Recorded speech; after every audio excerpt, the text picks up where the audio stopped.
ونعوذ بالله من شرور أنفسنا ومن سيئات أعمالنا من يهده الله فلا مضل له ومن يضلله فلا هادي له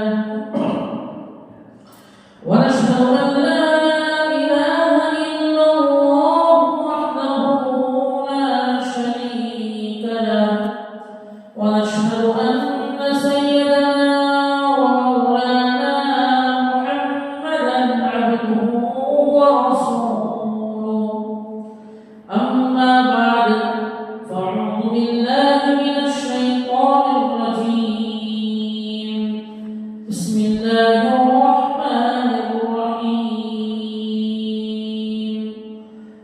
أولئك الذين امتحن الله قلوبهم للتقوى لهم مغفرة وأجر عظيم صدق الله العلي العظيم قابل سب احترام بزرگوں اور میرے دینی بھائیوں، گزشتہ جمعے کا بیان ادھورا ہے۔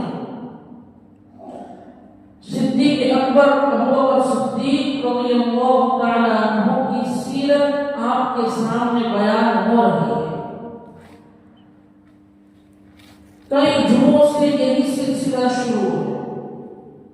پہلے اولیاء اعظام کی سیرت آپ کے سامنے بیان ہوئی، پھر ارادہ یہ ہوا کہ صحابہ کی سیرت آپ کے سامنے بیان کی جائے، اور ابو بکر صدیق رضی اللہ تعالی عنہ تمام صحابہ میں افضل ہیں، اس لیے حق یہ ہے کہ ابو بکر صدیق رضی اللہ تعالی عنہ کی سیرت آپ کے سامنے بیان کی جائے، اور یہ سیرت بھی 3 جمعے سے چل رہی ہے۔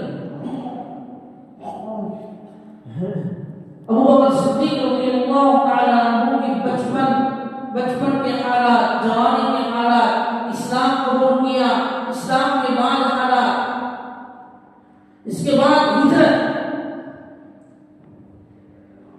بات یہاں پر پہنچی تھی کہ سارے صحابہ نبی کے در پر تشریف لا رہے ہیں، اور ابو بکر صدیق رضی اللہ تعالی عنہ وہ شخصیت ہیں، وہ ذات مقدسہ ہیں کہ نبی کریم صلی اللہ علیہ وسلم ہجرت کی رات ابو بکر کے در پر تشریف لے گئے۔ چونکہ ابو بکر صدیق رضی اللہ تعالی عنہ نے پہلے ہی سے گڈریوں کا انتظام کر لیا تھا، اب روانہ ہو رہے ہیں، لیکن روانہ ہونے سے پہلے ابو بکر صدیق رضی اللہ تعالی عنہ نے اپنے بیٹے عبد الرحمن سے کہا کہ اے میرے لخت جگر، مکہ المکرمہ میں، مکہ میں ہمارے خلاف جو سازش ہو، ہمارے خلاف جو پروپیگنڈا رچا جائے وہ ہم تک پہنچانا، یہ سارے مکے والوں کی باتیں ہم تک پہنچانا۔ اور اپنی بیٹی اسما سے کہا، ابو بکر نے اپنی بیٹی اسما سے کہا اے میری لخت جگر، کھانا بنا کر ہمارے تک پہنچا۔ اس کے بعد ابو بکر صدیق رضی اللہ تعالی عنہ اور آقا مکی مدنی حضرت محمد رسول اللہ صلی اللہ علیہ وسلم ہجرت کے لیے روانہ ہو گئے۔ ادھر ابو جہل کا اعلان کر رہا ہے، ابو جہل نے اعلان کیا، کیا اعلان کیا؟ اعلان یہ کیا کہ جو محمد کو اور ابو بکر کو پکڑ لے میں 100 اونٹ اس کو انعام میں دوں گا، 100 اونٹ انعام میں دوں گا۔ اور پہلے بھی میں نے کہا کہ ابو بکر صدیق ہمارے نبی صلی اللہ علیہ وسلم کے بچپن کے یار، جوانی کے یار اور آخر تک کے یار ہیں، دوست ہیں۔ ان مکہ کے مشرکوں کو، مکہ کے کافروں کو پتا تھا کہ محمد صلی اللہ علیہ وسلم اپنے گھر پر نہیں ہے تو ضرور ابو بکر کے گھر پر ہوں گے۔ پھر محمد صلی اللہ علیہ وسلم کا گھر چیک کیا، پھر ابو بکر کے گھر پر آئے تو ابو بکر کو بھی گھر پر نہیں پایا، سمجھ گئے کفار یہ دونوں نکل چکے ہیں۔ ابو بکر ابو جہل نے اعلان کیا کہ جو ان کا پیچھا کرے اور انہیں پکڑ لے میں انہیں 100 اونٹ انعام میں دوں گا۔ کئی لوگ اس لالچ میں چلے، کئی لوگ پکڑنے کے لیے چلے۔ سراقہ بن مالک جو بعد میں ایمان میں آئے رضی اللہ عنہ، وہ بھی چلے پکڑنے کے لیے، اور انہوں نے ہمارے نبی اور ابو بکر کو دیکھ لیا اور اپنے گھوڑے کو تیز رفتار دوڑایا، قریب تھا کہ پکڑنے، لیکن چونکہ نبی صلی اللہ علیہ وسلم کے ساتھ اللہ کی نصرت تھی، اس لیے سراقہ بن مالک کا گھوڑا زمین میں دھس گیا۔ پھر نکلا، پھر پیچھا کیا، اس طرح 3 مرتبہ ہوا۔ تیسری مرتبہ سراقہ بن مالک بھی زمین میں دھس رہا تھا۔ اس نے نبی صلی اللہ علیہ وسلم سے مدد مانگی۔ آپ صلی اللہ علیہ وسلم نے اللہ سے دعا کی، سراقہ بھی زمین سے نکل گئے، پھر اس نے پیچھا چھوڑ دیا۔ اللہ کے حبیب صلی اللہ علیہ وسلم جبل سور پر پہنچے، جبل کا نام پہاڑ، سور نامی پہاڑ پر پہنچے۔ یہ پہاڑ کیسا ہے، جو لوگ گئے ہیں انہیں پتا ہے۔ ابھی تو بہت سارے راستے بھی بن چکے ہیں، لیکن آج سے 1400 سال پہلے وہ پہاڑ کیسا تھا؟ وہ نوکیلے پتھر والا پہاڑ تھا، اگر آدمی اس پر چڑھے تو پیر زخمی ہو جائے اور خود بہنے لگے۔ ابو بکر صدیق رضی اللہ تعالی عنہ اور اللہ کے حبیب صلی اللہ علیہ وسلم جبل سور پر پہنچے۔ اب چونکہ اوپر چڑھنا تھا، اللہ کے حبیب صلی اللہ علیہ وسلم اور ابو بکر اوپر چڑھ رہے ہیں، لیکن ابو بکر نے دیکھا کہ نبی صلی اللہ علیہ وسلم کے پیر زخمی ہو جائیں گے، اس لیے کہ نوکیلے پتھر ہیں پہاڑ پر۔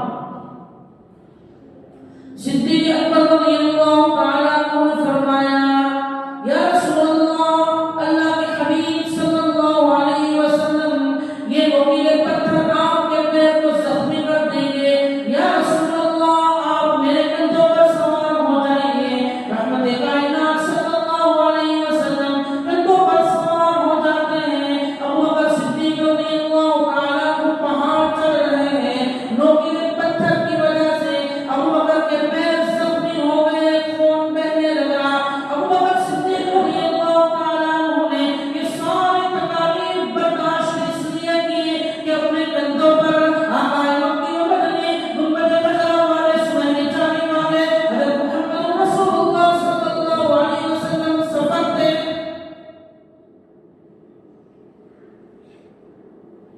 ابو بکر صدیق رضی اللہ تعالی عنہ نے کہا، یا رسول اللہ یہ پتھر آپ کے پیر میں لگ جائیں گے، آپ کے پیر سے خون بہے گا، آپ میرے کندھوں پر سوار ہو جائیں گے۔ اللہ کے حبیب صلی اللہ علیہ وسلم، ہمارے نبی صلی اللہ علیہ وسلم کسی کے کندھے پر سوار ہوئے ہیں، وہ ابو بکر کی ذات مقدسہ ہے۔ یہاں پر علماء نے ایک نقطہ رکھا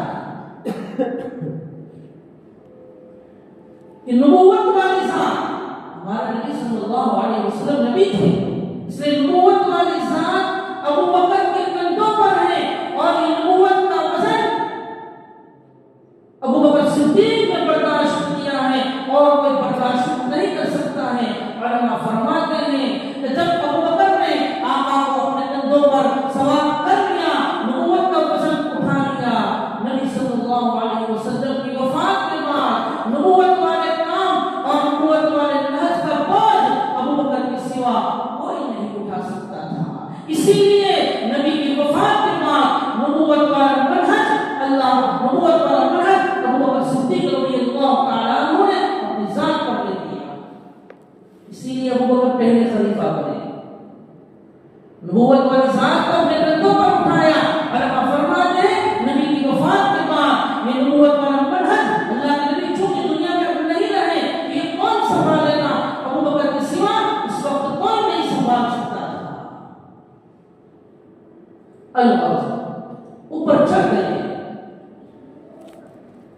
اب گفا میں داخل ہونا ہے، غار میں داخل ہونا ہے۔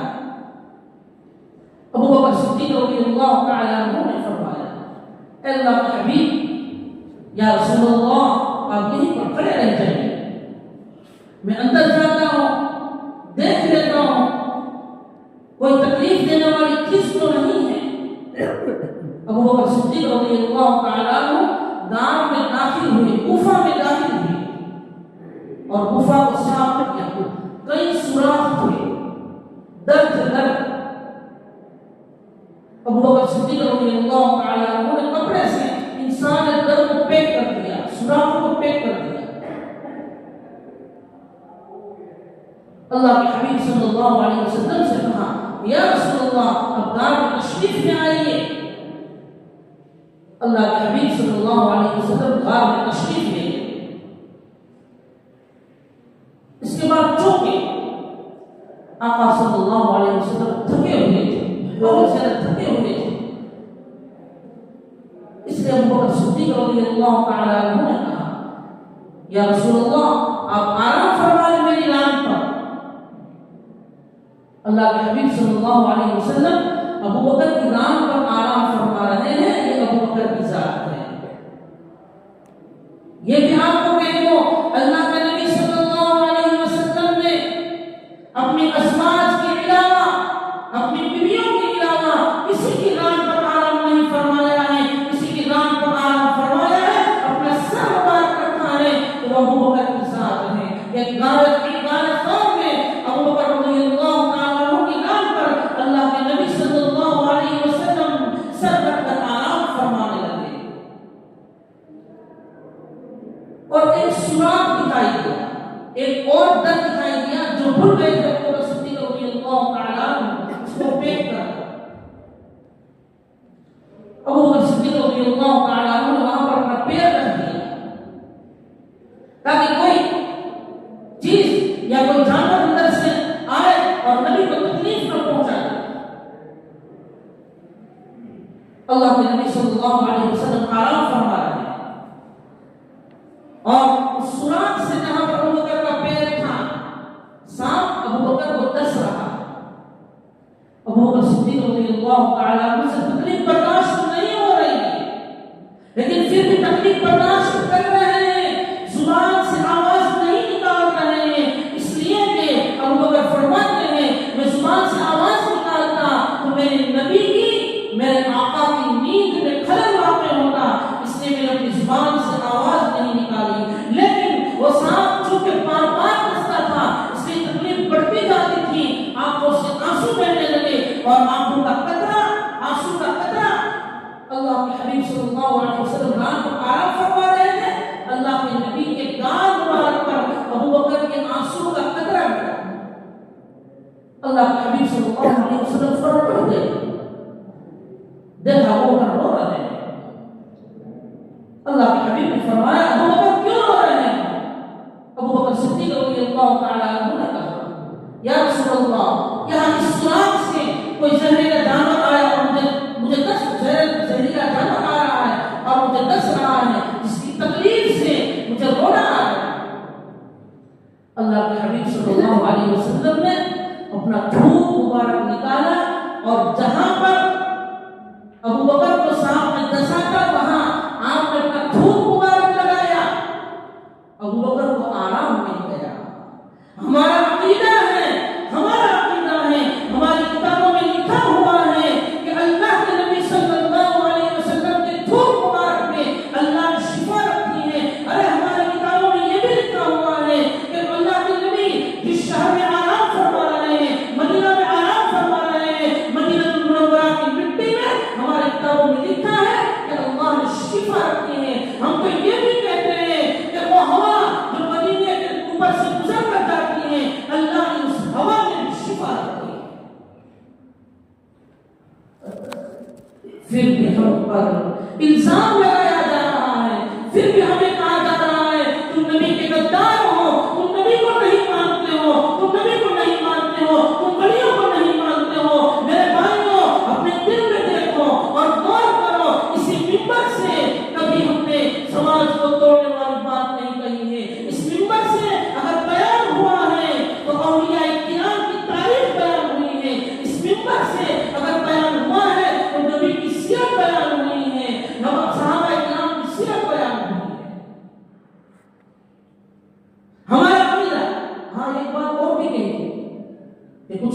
اور یہ کہتے ہیں کہ ان دیوبندیوں کا عقیدہ یہ ہے کہ وہ اللہ کے نبی کو مردہ مانتے ہیں، قبر میں چلے گئے تو مردہ مانتے ہیں، یہ لوگ یہ کہتے ہیں۔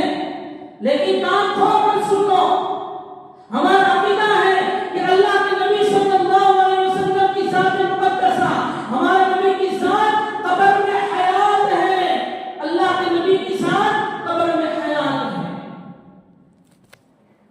لیکن لوگوں کے دماغ کو خراب کیا جا رہا ہے۔ ہمارا عقیدہ ہے اللہ کے نبی کی ذات قبر میں حیات ہے۔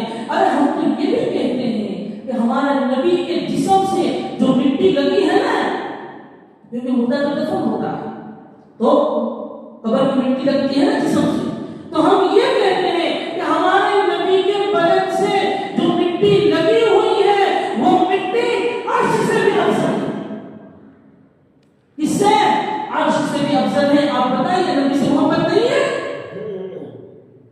اگر کوئی یہ کہے کہ اللہ کے نبی قبر میں حیات نہیں ہے، قبر میں حیات نہیں ہے، تو وہ ایمان سے نکل گیا ہے، وہ ہمارا عقیدہ نہیں ہے، وہ ایمان سے نکل گیا ہے۔ ہمارا عقیدہ ہے اللہ کے نبی قبر میں حیات ہے۔ اگر کوئی حیات نہیں مانتا ہے وہ مسلمان ہی نہیں ہے۔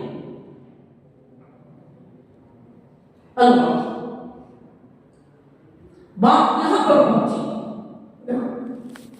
ابو بکر صدیق رضی اللہ تعالیٰ عنہ کے پیر مبارک پر اللہ کے نبی نے اپنا تھوک مبارک لگایا اور اچھا ہو گیا۔ اور ایسا ہی حضرت علی رضی اللہ تعالیٰ عنہ کے ساتھ بھی ہوا۔ غزوہ خیبر میں علی رضی اللہ تعالیٰ عنہ کی آنکھیں درد کر رہی تھی۔ آپ صلی اللہ علیہ وسلم کو بتایا کہ علی کی آنکھیں درد کر رہی ہیں۔ اللہ کے نبی نے علی کو بلایا اور اپنا تھوک مبارک حضرت علی کی آنکھوں میں لگایا، علی کی آنکھیں درست ہو گئی۔ ابو سفیان رضی اللہ تعالیٰ عنہ جب اسلام میں آئے، اس کے بعد کسی جنگ میں ان کی آنکھ نکل گئی تھی، اللہ کے نبی صلی اللہ علیہ وسلم نے اپنا تھوک مبارک لگایا، آنکھ برابر ہو گئی، آنکھ صحیح سالم ہو گئی۔ ابو بکر صدیق رضی اللہ تعالیٰ عنہ کے پیر میں اچھا ہو گیا۔ اس کے بعد بھوک تو لگے گی، لیکن ابو بکر کا گھرانہ نبی پر قربان ہے۔ ابو بکر تو نبی کے ساتھ چلے ہیں، لیکن جب گھر سے نکلے تھے تو اپنی بیٹی سے کہا تھا اسما کھانا پہنچانا۔ اسما کھانا پہنچا رہی ہے، ابو بکر کی بیٹی کھانا پہنچا رہی ہے۔ ابو بکر کا بیٹا عبد الرحمن مکہ میں جو باتیں ہو رہی ہیں وہ باتیں اپنے والد اور نبی صلی اللہ علیہ وسلم کو بتا رہے ہیں۔ اور ابو بکر صدیق نے اپنے چرواہے سے بھی کہا تھا کہ بکریاں چلانا، جبل سور کی طرف بکریوں کو چلانے کے لیے جبل سور آ جانا، تاکہ ہم بکریوں کا دودھ پی کر سیراب بھی ہو جائے۔ ابو بکر نے سارا انتظام کیا، نبی ہجرت کر رہا ہے تو ابو بکر کا گھرانہ نبی پر قربان ہے۔ یہ ابو بکر صدیق کی ذات مقدسہ ہے، ابو بکر کی شخصیت ہے۔ حضرت اسماء رضی اللہ تعالیٰ عنہ کھانا لے کر آ رہی ہے، پہلا دن ہوا کھانا لے کر آئی، کھانا لے کر جا رہی تھی، تو ابو جہل نے حضرت اسماء سے پوچھا کہ آپ کے والد کا کوئی پتہ ہے، محمد کا کوئی پتہ ہے صلی اللہ علیہ وسلم کہاں ہے؟ حضرت اسماء رضی اللہ تعالیٰ عنہ نے جھوٹ نہیں بولا، کیا کہا؟ ہاں مجھے پتہ ہے کہ میرے ابو اور میرے نبی کہاں ہیں۔ ابو جہل نے کہا کہ پتہ کہاں ہے؟ حضرت اسماء نے کہا میں نہیں بتاؤں گی۔ ابو جہل نے حضرت اسماء کو ایک زور سے تھپڑ لگایا، حضرت اسماء گر گئی اور سر پر زخم ہو گیا۔ ابو بکر نے کہا، ابو جہل نے کہا بتا ورنہ میں تجھے مار دوں گا۔ اسماء نے کیا کہا؟ اسماء نے کہا کہ میں اپنی جان کو تیرے حوالے کر دوں گی، میں مر تو جاؤں گی لیکن میں نبی اور میرے والد کی جان تیرے حوالے نہیں کروں گی۔ یہ ان کا ایمان تھا۔ اس کے بعد ابو بکر صدیق رضی اللہ تعالیٰ عنہ اور آقا مکی رضی حضرت محمد رسول اللہ صلی اللہ علیہ وسلم غار فور سے نکل کر مدینے کی طرف روانہ ہو گئے۔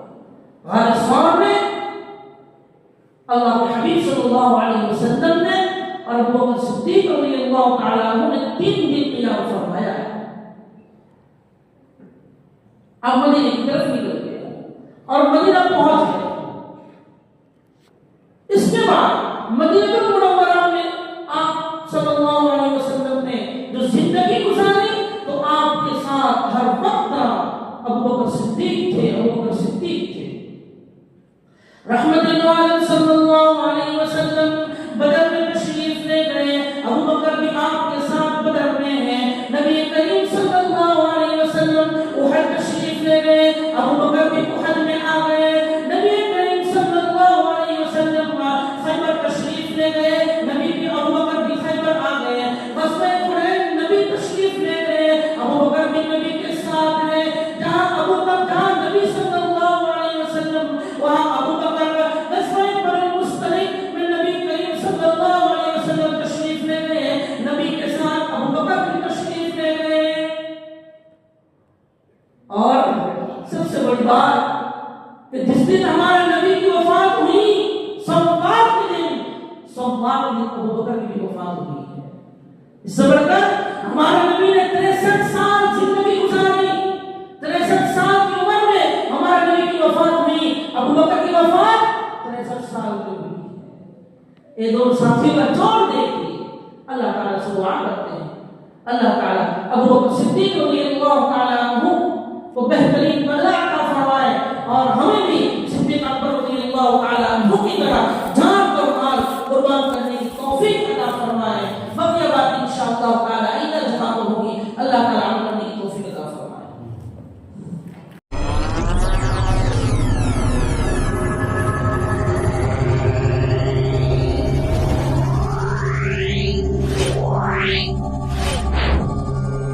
Yeah.